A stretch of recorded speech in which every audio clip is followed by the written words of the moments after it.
If I ask you what you're scared of, I bet you'll know straight off. But you know what? I'm going to ask you a different question. Do you know what you're passionate about? Do you know your talents? Do you know your passions? Now, do you?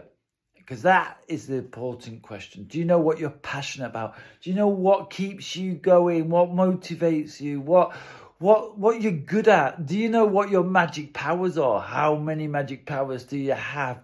Do you know these things? Do you know the good things in life?